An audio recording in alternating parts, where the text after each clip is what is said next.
Brenda, Presente, professor.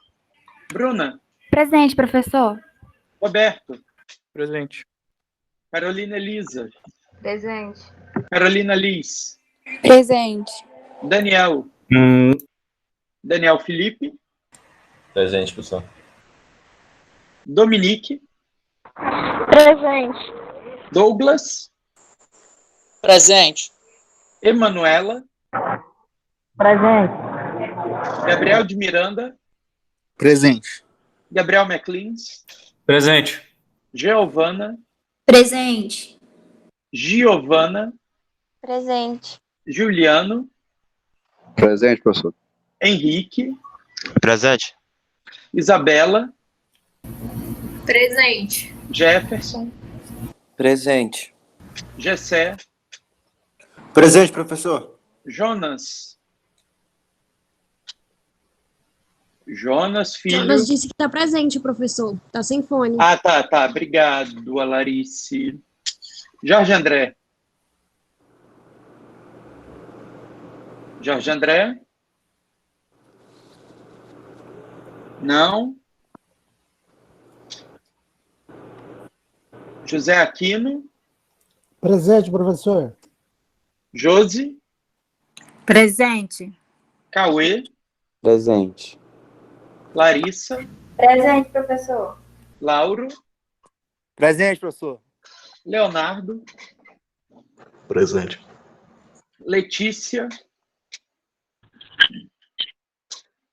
Letícia disse que está presente também, professor. Ah, tá, obrigado. Lucas. Lucas dos Anjos. Lucas dos Anjos. Não. Marcos Daniel. Marcos Daniel. Uhum.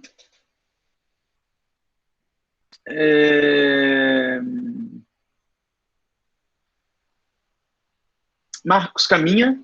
Não, mentira. Marcos Facundo, primeiro. Presente, professor Marcos Facundo. E não, era o Caminha mesmo. Caminha tá presente também. Show de bola. Mariana. Mariana. Mariana tá no também chat. está presente. Presente, obrigado. Marina. Presente. Marinês. Marinês. Presente. Maicon. Presente, professor. Melissa. Presente, professor. Milena. Presente. Nadine. Eita, o negócio aí tá bom, hein, Milena? Nadine. O senhor chamou o Lucas?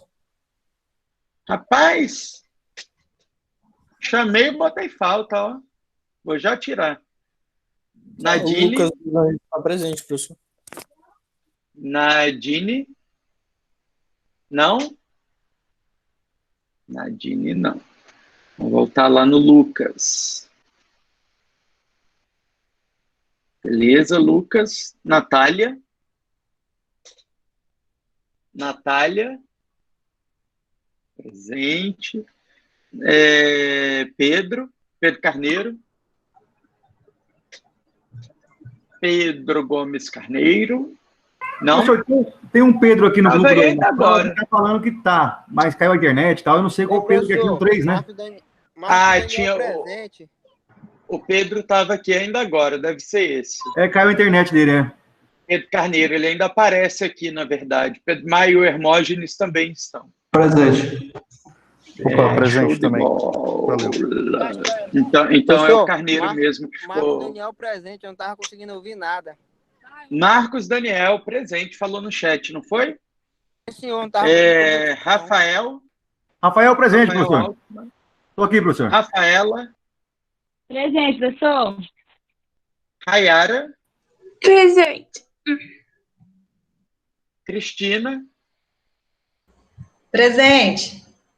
Rayan. Presente, professor. Revlene. Presente. Ricardo. Presente. Robert. Presente, professor. Tiffany.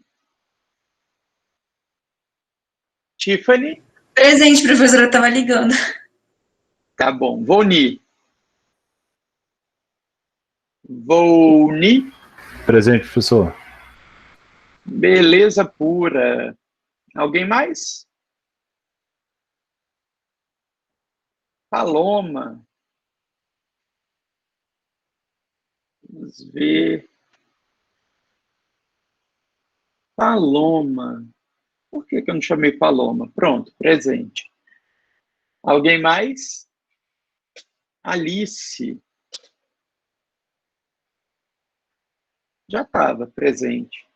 Ô, professor, você ouviu o Rafael Fechou? aí? Meu computador tá terrível. Ouvi. Aqui. Ah, tá ok. Obrigado. Aham. Nada. Seguinte, né, pessoal? Pleno outubro e a gente agora que vai ter vista de prova e essas coisas todas. Então, apesar de a nota já estar disponível para vocês há bastante tempo, né? Eu queria saber se alguém quer questionar alguma coisa, alguma correção, algum gabarito, correção de trabalho, correção de prova, enfim, qualquer coisa. Presença, enfim, aproveita, esse é o seu momento. Professor, Oi, eu Pedro queria Hermógenes. ver um lance da presença. É que eu tô com 4 faltas, só que eu acho que a primeira, tipo, eu tava com 2 faltas de uma aula que eu tinha assistido até o final, só que aí na parte da chamada, eu saí um pouco antes da parte da chamada. Eu imagino que eu tenha pegado falta. Acho que tem umas 3 ou 4 semanas. Aqui diz que você faltou no dia 2 e 9 de setembro. 2 e 9, né? Então, acho que o do dia 2 é essa da chamada, e o 9 eu realmente não me recordo de ter faltado. Eu acho que eu assisti a aula, eu acho que se tiver uma gravação, deve aparecer até meu nome lá. Tem a gravação, inclusive ela está disponível para vocês, mas vamos ver, Pedro, como é que fica, tá? Eu vou dar uma olhada nisso e a gente se fala por e-mail se precisar. Tranquilo, eu nem tinha mencionado nada porque, por mais que seja 2 ou 3 faltas, tipo, não faz diferença agora. Eu acho que nem vai fazer diferença no final, mas só pra falar mesmo. Não, mas é bom deixar certinho, né? Porque vai que lá na frente precisa, né? Tranquilo. Beleza. Aí eu vou dar uma verificada lá e depois eu falo com o senhor, então, tá bom? Combinado, Valeu. Pedro. Quem Obrigado. mais? Nada. Nada mais? Podemos cobrir essa questão com o manto da preclusão? Ah?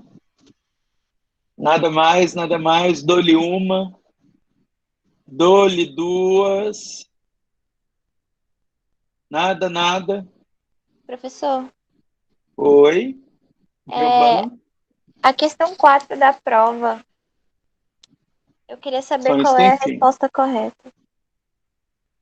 É essa que diz assim, a empresa arriscada. E os postulantes.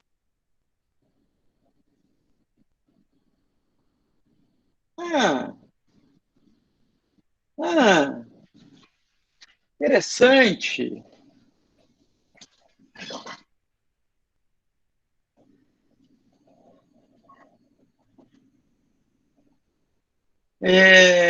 Vamos ver. O juspostulante é uma importante marca do processo do trabalho previsto no artigo 791 da CLT, segundo o qual seria possível as partes demandarem e serem demandadas pessoalmente sem advogado. Sobre o Instituto, o TST entende que as partes poderão interpor recurso ordinário para o TST sem advogado. Errado, né? Recurso para o TST tem que ter advogado. O TST entende que as partes poderão interpor recurso ordinário. Eita, tá configurado errado. O TST entende que as partes... tipo, vocês observaram aí que tem 2 assertivas iguais, não é isso? Sim. E uma está sendo dada como correta, mas não está completamente incorreta, né? Recurso para o TST tem que ter advogado. O TST entende que as partes poderão impetrar mandado de segurança sem advogado? Entende? Não, está errado. O TST entende que o reclamado sempre precisará de advogado. Não, nada a ver, né? A ação rescisória exige advogado, mesmo que não seja ajuizada no TST. Correto, inclusive 52 pessoas marcaram esta questão e não pontuaram. Vou corrigir o gabarito aqui, Giovana, mas meio ponto para geral. Beleza. Vamos lá. Aqui, corrigir. Ô, Glória, isso que é a notícia boa nessa quarta-feira à noite, hein, minha gente? Meio ponto. Obrigado, Giovana. Bora ver aqui se realmente vai dar certo do jeito que eu quero, se não der, complicou. Eu quase falei outra coisa, mas tenho fé em Deus que vai dar certo. Pera ainda. Perguntas, a gente vai lá na pergunta 4, não é isso? Pergunta 4. Editar. Meu Pai, me abençoe de dar certo o que eu estou pensando, Jesus. Não, sempre precisará ainda. Não. Se entende.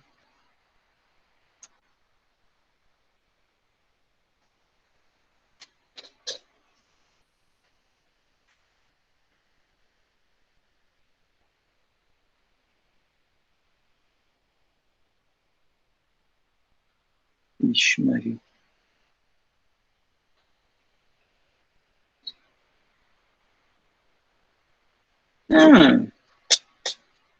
Rapaz, esse Blue é muito bom. Puta que pariu. Rapaz do céu. Olha que beleza. Numa tacada só, eu dei ponto para 52 pessoas e tirei de 10. Tu é doido, moleque doido. Isso que é um professor 4.0, que você pode todinho na hora de corrigir as discursivas. Mas que pelo menos as objetivas ficam facilitadas, né? E aí, alguém mais vai garantir meio ponto para a turma? Não? Fechou, então? Vejam depois aí se as notas estão corretas, mas eu acho que está tudo ok. Cristina, teoricamente eu lancei a de todo mundo, né? Mas deixa eu ver se a sua rolou algum problema. A minha nota da prova não está aparecendo, professor, só da APS. Estou abrindo aqui, tá? Você está olhando no boletim, né? Você tem que olhar na prova, que no boletim ainda não migrou. Tá. Eu olhei só no boletim. Pode ser isso. Tá bom, então. Mas vamos... Olha, rapaz, ainda tem prova aqui para corrigir, meu Deus do céu. Cristina, já está corrigida no Blue, é só tu dar uma conferidinha direto na prova, tá? Tá bom, obrigada. Foi bem. Ainda falta eu corrigir prova do Jonas, do Rayan. Acho que é a minha, professor, também. Eu tô sem nota lá. Acho que Josi. eu acho que... Mas eu olhei Não, só no boletim também. já corrigi. Acho que foi isso que tu fez. Tu olhou só no boletim, mas tu foi bem. Fica tranquila. Depois tu olha no Blue. Mas em breve vai aparecer aí, tá, pessoal? Paloma, eu consigo fazer alguma reposição da prova? Consegue, estudando mais na N2 e garantindo um notão. Professor, a gente tem acesso Pera ainda, rapidinho. Rapidinho. Paloma disse que não conseguiu fazer, é isso? Se Paloma não fez, Paloma pode pedir substituição. Aí pode, aí você faz uma provinha que substitui a nota. No entanto, Paloma, eu já lhe adianto que você conseguiu fazer sim, tá? Sua prova está feita aqui. Então, né? Qualquer coisa, se lembra que você fez. Quem foi que perguntou outra coisa? Eu. Oi. Quem? Headlane. Isso. Eu queria saber se, por exemplo, fica liberado as questões corretas para a gente ter acesso ou não, se a gente tem acesso a... É para ficar. Deixa eu ver se, de repente, eu configurei errado. Vamos ver aqui. Você já tentou olhar, né? Então, eu tô com a prova aberta aqui, mas eu não... Não, já tá disponível com a resposta. O gabarito das discursivas vem lá no campo informações e as demais perguntas aparecem a que você marcou e a resposta correta. Para mim aparece... não. Não estava aparecendo, não. Estou corrigindo isso agora, tá? Só um instantinho. Tá.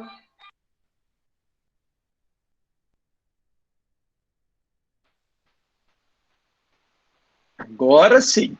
Agora as corretas estão disponíveis.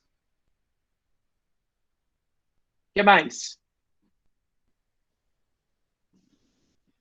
Paloma, seu computador desligou e parou no início da prova, só abriu e não deu continuidade. Paloma, assim, ó, tu é nova no São Lucas? Tá vindo agora? Como é que é? Sim, é nova. Então, assim, ó, Paloma, a prova de reposição, você tem que fazer requerimento para coordenação. Quem defere ou indefere é a coordenação. Mas tem essa questão aqui que o sistema indica que você fez a prova, né? De fato, aparentemente você deixou de responder algumas, mas algumas você fez, né? Fez e respondeu efetivamente. Acho que até a 3 você respondeu, né? Então, eu não sei o que a coordenação vai decidir, tá bom? Mas, enfim, o que decidir está decidido, tá bom? Algo mais, pessoal? Nota do seminário, todo mundo viu, tá tudo certo, tudo em ordem? Eu queria tirar só mais uma dúvida, professor. Claro, Revilene. Nas questões subjetivas, o senhor geralmente ou pontua total ou pontua 0 sempre, ou pode ocorrer de vez ou outra ter... Pode super ocorrer. Uhum. Por exemplo, na 9, eu pedia que analisasse tanto a competência territorial quanto a competência material. Se de repente acertou uma, eu pontuo parte, entendeu? Mas eu normalmente tento aproveitar tudo que dê. Desde que a resposta ela não pode estar simplesmente correta, né? Ela tem que ser resposta ao que eu perguntei. Então, assim, né, um exemplo qualquer que acontece com uma certa frequência. Eu pergunto assim, qual a cor da parede? E o aluno responde, a sala tem 4 paredes. De fato, a sala tem 4 paredes, mas não foi isso que eu perguntei. Entende? Então, eu não vou conseguir aproveitar nada nessa resposta, porque ela não tem nada a ver com a pergunta. Mas se for uma resposta que está mais ou menos correta, seja porque respondeu uma parte, ou porque está mais ou menos certa mesmo, eu pontuo sim, tá? Não vou no tudo ou nada, não.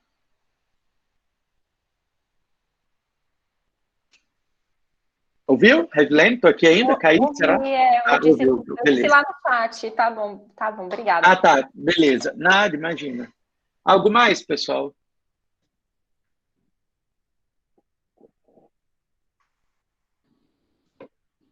Tudo resolvido quanto a N1? Inês é morta? Sim? Tudo ok? Beleza pura? Então, fechou. Olha, eu já ia desligando. Eu tô doido, tô doido. Seguinte, pessoal. Na última aula, que foi uma aula que acabou sendo gravada, né? Vocês estudaram, né, digamos assim, procedimentos, né? E aí eu passei para vocês a ideia dos procedimentos sumário, sumaríssimo, ordinário, qual é o critério de definição dos procedimentos, as especificidades, né, do sumário e do sumaríssimo. E aí vocês devem estar se perguntando assim, professor, mas como assim a gente vai pular direto para recursos trabalhistas?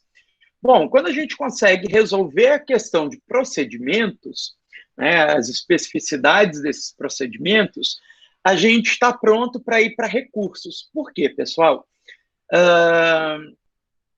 O procedimento vai ter início com uma petição inicial, que está regida lá pelo artigo 840.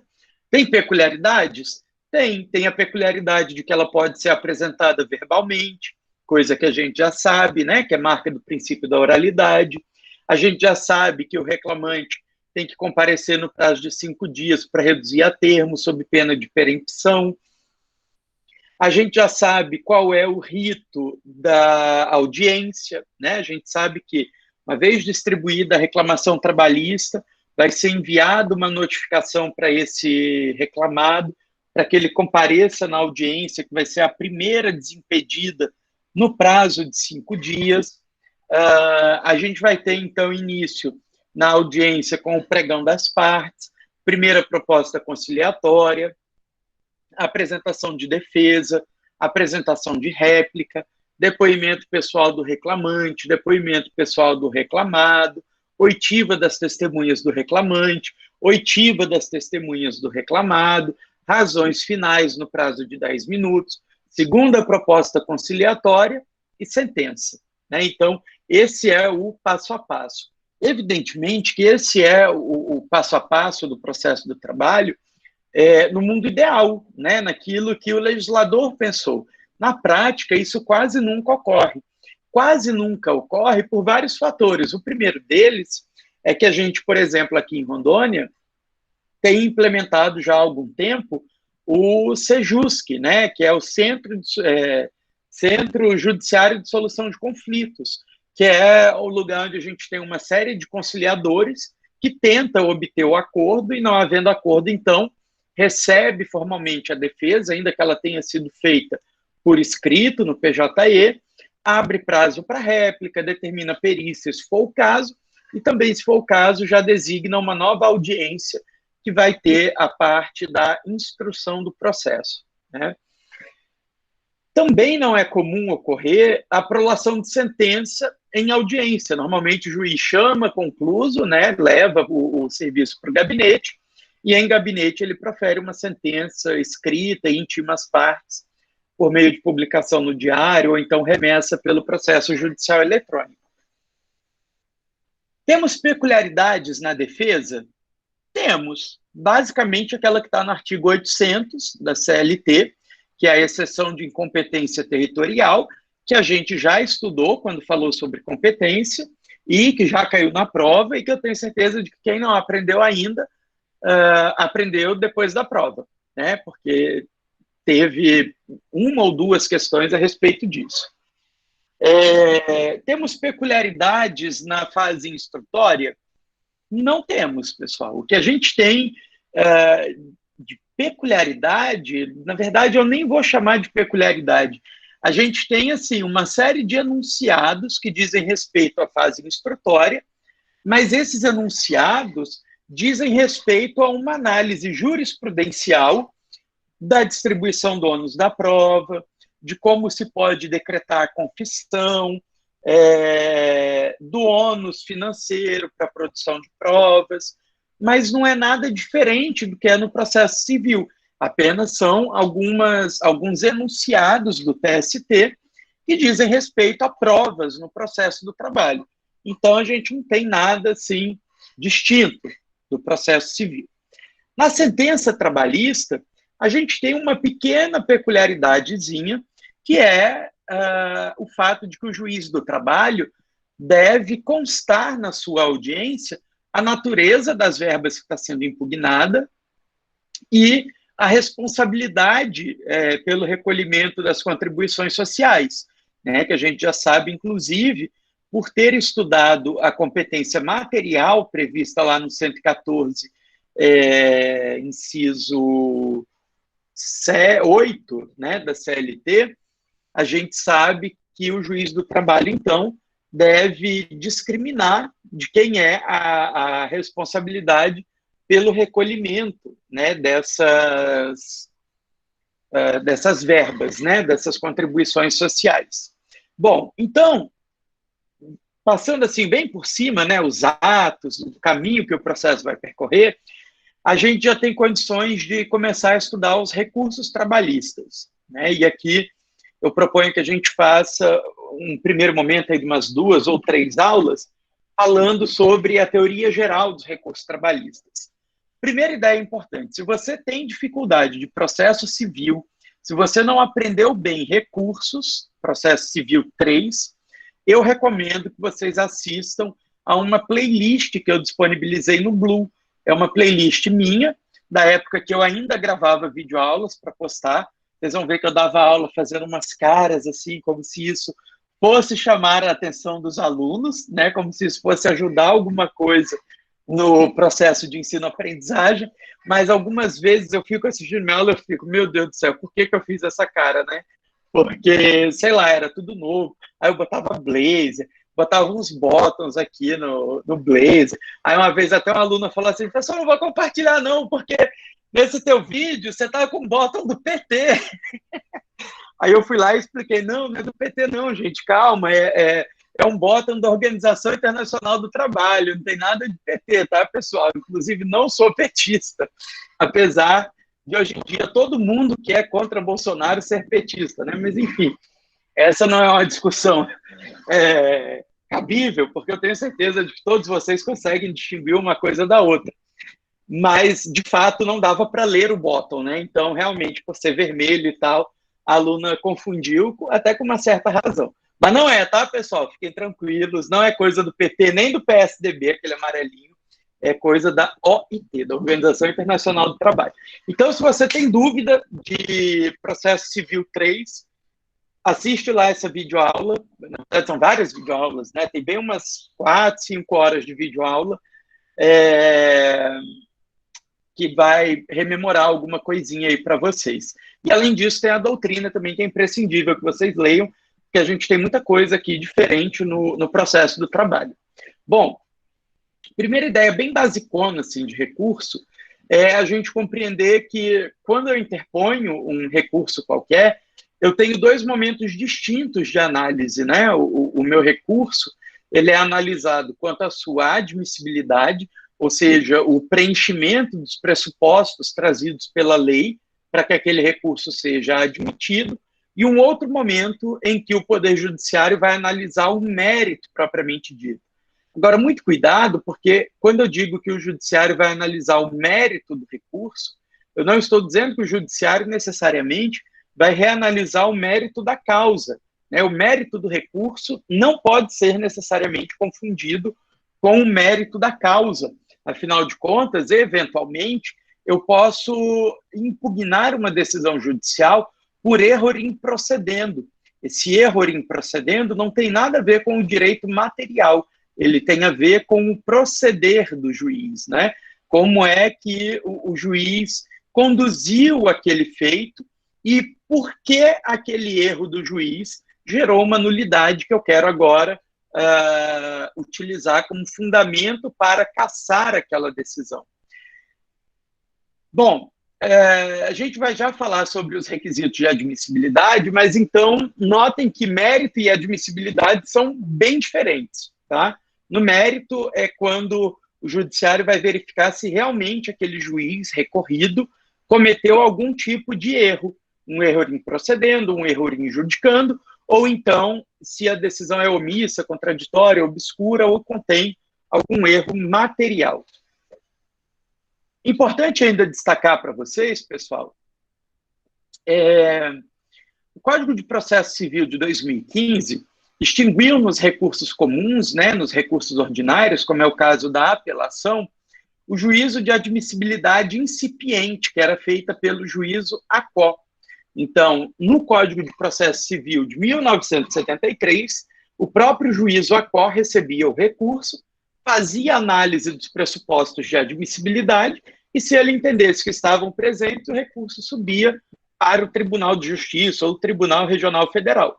Mesma coisa acontecia, e a gente vai ver que ainda acontece, no processo do trabalho, né? Então, assim, o Código de Processo Civil de 2015 acabou com essa análise pelo primeiro grau. Então, quando eu apelo, independente do juízo de admissibilidade, o meu recurso vai para o Tribunal de Justiça. No processo do trabalho, a gente não vai aplicar essa disposição do CPC de 2015. A Instrução Normativa 39, inclusive, fala expressamente que a extinção do juízo incipiente de admissibilidade recursal não é aplicável ao processo do trabalho, porque aqui a gente tem uma regra específica, né, a respeito do recurso, no sentido de que, uma vez interposto o recurso, aqui a gente está falando especificamente do recurso ordinário, esse recurso vai ser analisado pelo juiz do trabalho, lá no primeiro grau, e se ele verificar que os pressupostos de admissibilidade estão presentes, aí então ele vai abrir a oportunidade para apresentar contrarrazões e só então encaminhar para o TRT. Observem que quando a gente mantém esse juízo de admissibilidade incipiente feito pelo juízo ACO, a gente está dizendo que, eventualmente, esse juízo ACO pode cometer um erro na admissibilidade recursal. Por exemplo, a gente já vai estudar que os recursos trabalhistas são interpostos no prazo de 8 dias. Vamos supor que esse juiz do trabalho não se dê conta de que em um determinado dia era feriado nacional. Por exemplo, 15 de novembro. Acho que 15 de novembro não é dia útil, mas, enfim. Por exemplo, ele não se deu conta do dia da proclamação da República. Portanto, é um dia que eu não conto prazo, né? E até aproveitando a deixa, pessoal, contagem de prazo do processo civil igualzinho para o processo do trabalho, beleza? Então, esse juiz do trabalho, ele não se deu conta de que tinha um feriado. E aí ele falou, opa, o seu recurso é intempestivo. Vou trancar ele aqui na vara e esse recurso não vai conseguir subir para o TRT. Por quê? Porque ele ficou trancadinho, beleza? Mas vocês concordam comigo que algo tem que ser feito para corrigir esse erro? Eu preciso ter uma garantia de que eventual erro do juízo incipiente de admissibilidade pode ser corrigido de alguma forma. E a forma que a legislação trabalhista prevê é o agravo de instrumento. Então, aqui a gente tem uma diferença muito grande do processo civil, né? Lá no processo civil, o artigo 1015 diz que o agravo de instrumento é cabível contra determinadas decisões interlocutórias e, em razão do princípio da taxatividade mitigada, o STJ diz que, além das hipóteses do 1015, outras situações de urgência podem dar ensejo ao agravo de instrumento. Ou seja, complicado, difícil, né? O agravo de instrumento no processo civil é difícil, porque você tem que saber que é decisão interlocutória, os conteúdos do 1015, o tema 988 do STJ. Então, difícil. Aqui no processo de trabalho é uma benção, como diria o outro. Uma benção. Você só tem que saber que o agravo de instrumento serve para destrancar o recurso que ficou trancado no juízo ACO. Aquele juízo que negou ao recurso o direito de voar, negou a liberdade de chegar até o juízo ad quem, beleza? Então, o juízo ACO, o juízo prolator da decisão recorrida, diz que o recurso não pode subir, ficou trancado. O que eu faço? Agravo de instrumento. Tudo bem? Deixa eu pegar esse troço para cá, daí eu vou vendo o que vocês falam comigo. Tá bem? Tudo bem? KKK? Beleza. Então, tranquilo, né? Eu ainda estou aqui só para confirmar, porque, minha gente, semana passada eu tive umas quedas brabas, sabe, de conexão, que eu fiquei preocupado, assim. Então, alguém manda nem que seja um KKK, para eu saber que eu estou online ainda. Vou ver, foi 8h37 que Paloma falou um KKK. Opa, chegou um KKK, estou online. Vai, tá on. Ainda falando sobre juízo de admissibilidade, juízo de mérito, né? Eu quero que vocês entendam, retomando ideias de processo civil, né, inclusive, que o recurso ele é embasado na ideia da existência de um erro, né? Eu sempre, quando vou recorrer, eu estou dizendo que um juiz cometeu um erro qualquer. E aí esses erros são classificados como erros procedimentais, que é aquele erro em que o juiz conduz mal o processo. Por exemplo, ele nega a oitiva de uma testemunha, ele indefere a produção de uma prova pericial, ele não oportuniza a apresentação de réplica, né? Então, tudo isso que diz respeito ao procedimento são erros em procedendo. E esses erros em procedendo vão gerar nulidades no ato recorrido. E por gerar nulidades, eu peço a cassação com 2 S's, beleza? Primeiro 2 S, depois cedilha, tá? Cassação. Assim, igual tá aí no chat. Já os erros em judicando são aqueles erros que o juiz comete na apreciação do direito. Ele aplica mal a lei, ele analisa mal as provas, ele não se manifesta adequadamente quanto aos fatos, ele declara constitucional uma norma que é, na verdade, inconstitucional. Então, tudo isso é erro em judicando, beleza? Diz respeito a uma má apreciação do direito. E eu posso ter, nesse caso, né, de erros em judicando, eu sempre vou fazer pedidos de reforma. Aquela decisão, ela é rígida, ela é válida, no entanto, eu quero que ela seja reformada, eu quero que ela seja modificada, porque ela não é uma decisão boa, né? No mérito, ela não é uma decisão boa. E, por fim, eu posso ter uma decisão qualquer que é omissa, contraditória, obscura ou materialmente equivocada. Erra o nome das partes, erra um cálculo, erra uma data, né? Tudo isso pode ser corrigido por meio de um recurso cujo objetivo é integrar ou esclarecer aquela decisão. Tudo bem até aqui?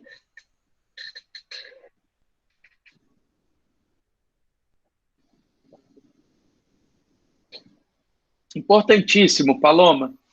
Nessa hipótese aqui, ó, de omissão, contradição, obscuridade ou erro, somente o próprio juiz, o mesmo juiz, é quem faz a correção, beleza? A gente está falando especificamente dos embargos de declaração, né? Estão previstos aí no artigo 1022 do Código de Processo Civil, e é um recurso que não tem duplo grau, né? Ele é interposto perante o juízo aquó e julgado pelo próprio juízo aquó, que faz, às vezes, de juízo ad quem, beleza?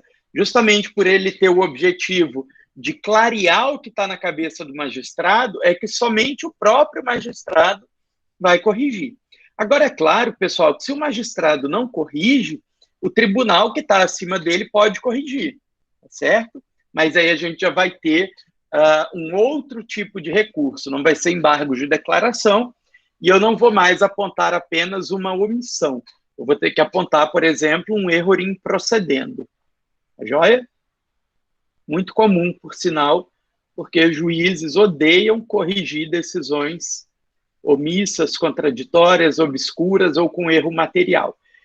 Por sinal, tem coisa de umas 2 semanas, na verdade a publicação saiu essa semana agora, eu tive pela primeira vez na minha advocacia um recurso de embargos de declaração em que o magistrado deu provimento, reconheceu o equívoco, e foi um equívoco mesmo, não foi nem um erro grave, e com isso ele mudou totalmente o resultado daquela sentença, sabe? Foi uma situação, assim, bem fora da curva. Eu até queria compartilhar maiores detalhes, mas não posso mesmo. Mas é fato que esse magistrado, olha, me surpreendeu. Eu realmente não esperava e confesso que nunca tinha visto isso antes, nem na época que eu era serventuário da Justiça, nem enquanto analista da PGE, nem enquanto advogado, enfim, nunca tinha visto mesmo. Mas que bom, né? Que bom que, vez ou outra, eles corrigem os próprios erros. E eu estou aqui falando, pessoal, que eu quase nunca vejo, porque foi uma sentença com efeitos infringentes, tá, pessoal? De fato, os magistrados corrigem algum errinho de omissão, alguma coisinha, né, mais simples, mas normalmente quando muda totalmente o resultado do feito, eles são um pouco resistentes, né, em atribuir efeitos infringentes, e eu entendo também o lado deles.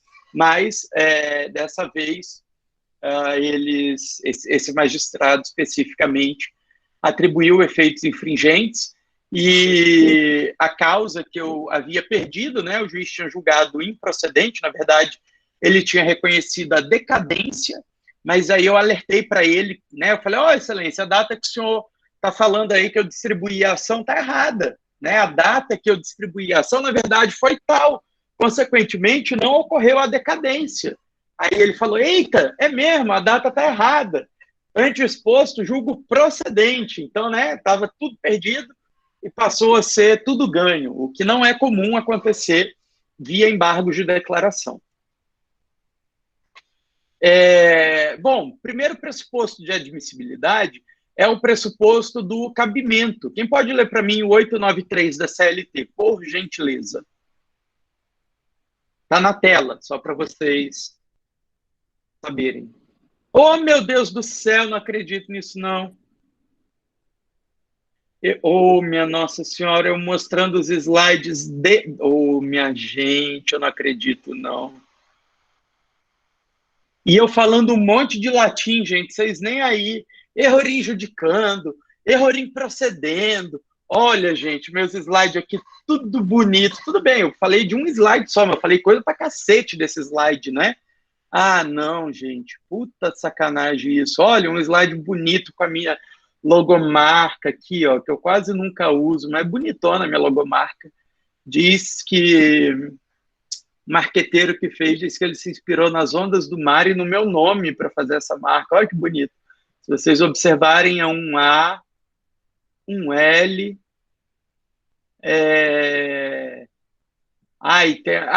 acho que ele falou que tem um O aqui, mas juntando aqui forma um B de ladinho, sabe? Então faz André, Luiz, Brum, ó, que chique, legal, né? Vamos, ó, gente, todo um slide aqui, ó, um monte de coisa para vocês lerem e... Ah, não, muito chateado com isso. Vamos lá, agora sim, artigo 893, finalmente projetado na tela. Quem pode ler para mim, por favor? Inclusive, eu já mandei esse slide para vocês, tá, pessoal? Tá no Blue, todos eles.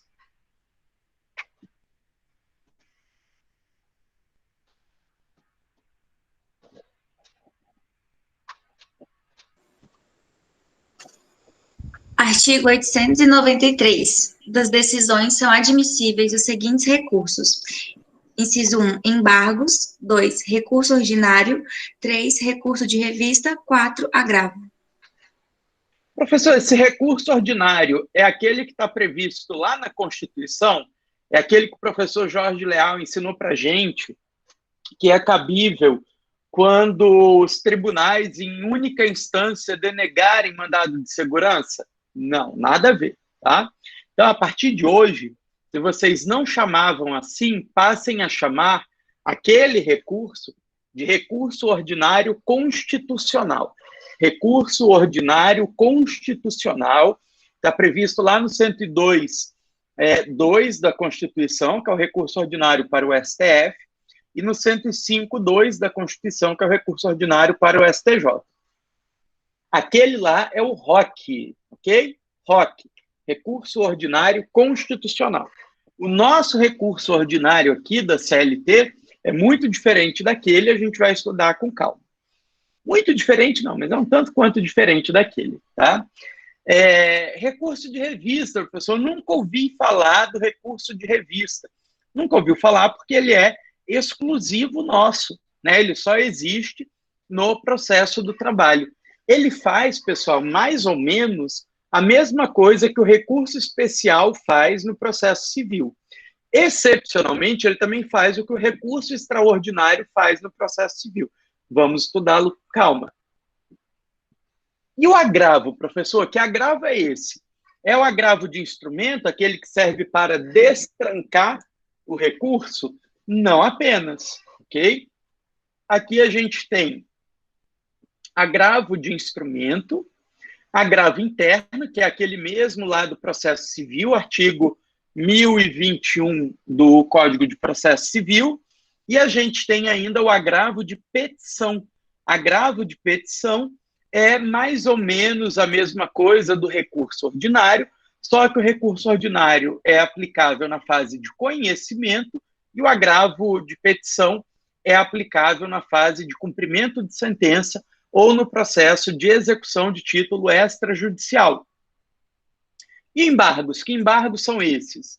São os embargos de declaração, de infringência, de divergência, de nulidade, sendo que esses últimos, né, infringentes, nulidade, divergência, são embargos ao TST. São recursos que já começam no TST e aí eu recorro para o próprio TST por meio de embargos ao TST. Além dos embargos de declaração que a gente já comentou diante aí da pergunta que a Paloma nos fez. Quero chamar a atenção de vocês, pessoal, no sentido de que os recursos são previstos em rol exaustivo, né? Eu tenho aqui uma previsão taxativa dos recursos que são admissíveis no processo do trabalho e, portanto, eu não posso aplicar aqui recursos que não estejam previstos, como é o caso, por exemplo, da apelação. Não existe apelação no processo do trabalho, pessoal. Pelo amor de Deus, é um dos erros mais horrendos que você pode ver alguém cometer, é interpor uma apelação contra a sentença trabalhista. Sentença trabalhista é recorrível por meio de recurso ordinário. Não existe apelação no processo do trabalho. Da mesma forma que não existe recurso especial, como eu disse para vocês. Os recursos são previstos, né, por meio de lei federal, já que a gente está falando aqui de uma competência legislativa exclusiva da União, né, privativa, na verdade, da União Federal, conforme dispõe aí o artigo 22, inciso 1º. Além dos recursos propriamente ditos, né, a gente tem alguns sucedâneos recursais, alguns remédios que não são exatamente um recurso, mas que têm mais ou menos a mesma finalidade. É o caso, por exemplo, do mandado de segurança e da reclamação correicional. Mandado de segurança, todos vocês já sabem, que tem natureza de ação constitucional.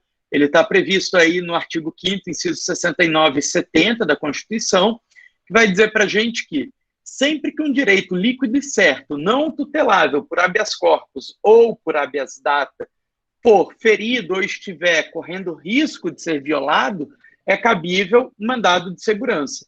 Então, a gente tem uma interpretação no sentido de que, quando um determinado ato processual não for passível de recurso, e ainda assim aquela parte estiver diante de uma violação de direito líquido e certo, é cabível um mandado de segurança. Vejam, por exemplo, o que diz para a gente a súmula 414. Quem vai ler para mim?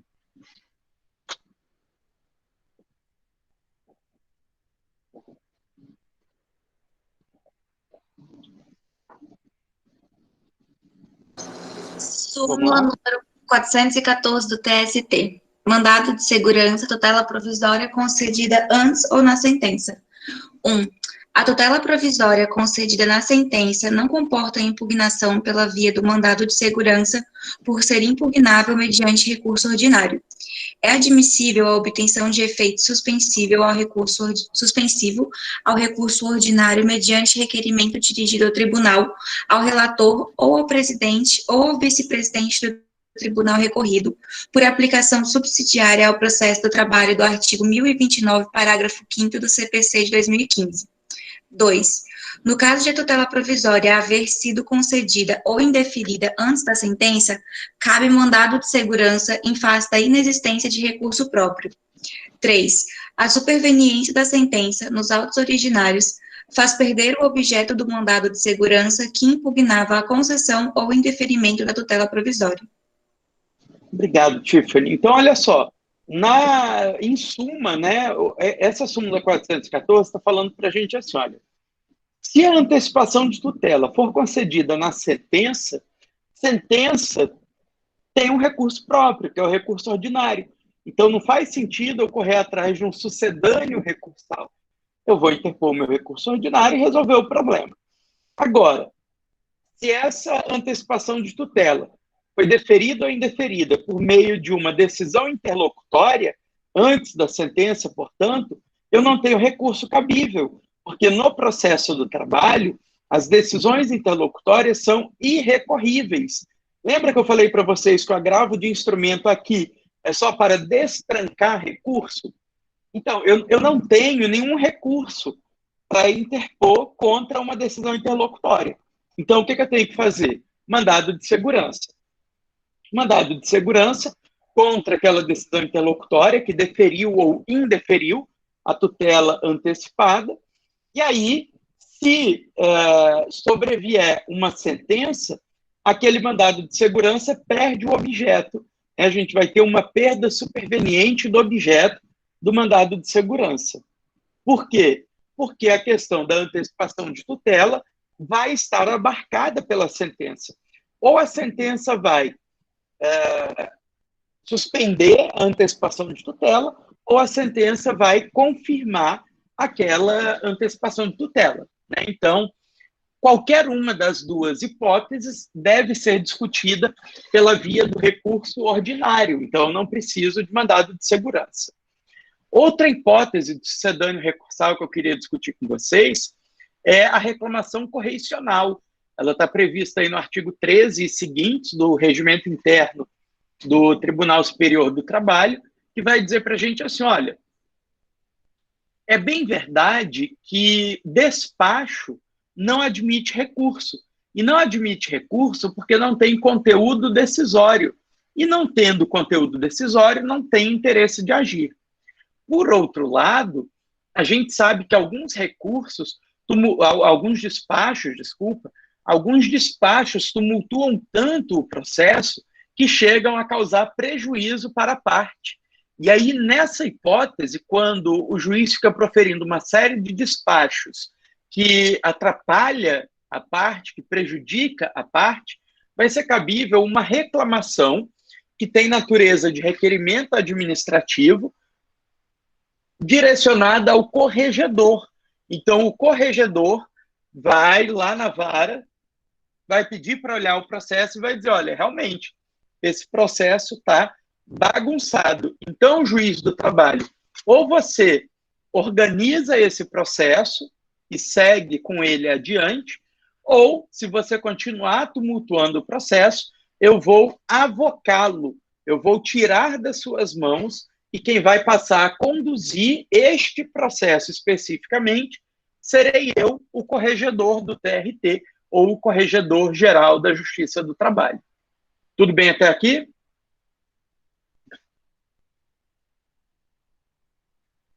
Não?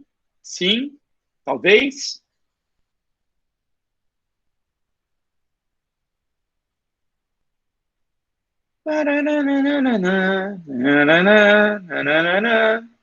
Ninguém quer falar nada? Tudo bem? Então tá bom, está tudo bem por vocês, está tudo bem para vocês, está tudo bem para mim.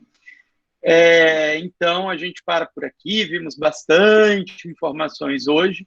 Semana que vem a gente retoma a teoria geral dos recursos. Queria que vocês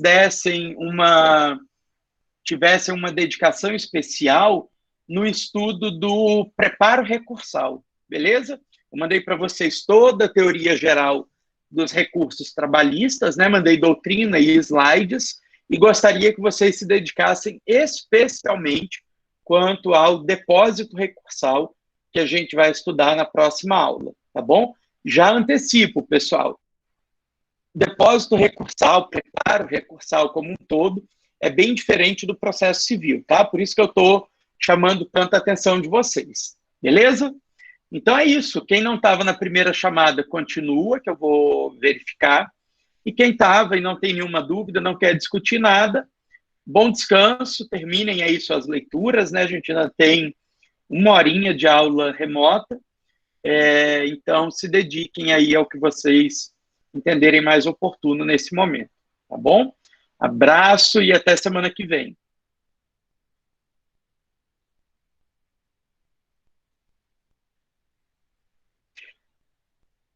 Inclusive, pessoal, quem não mandou o e-mail para eu poder adicionar no evento. Manda aqui no chat, tá? Quem não mandou ainda, manda agora, por favor.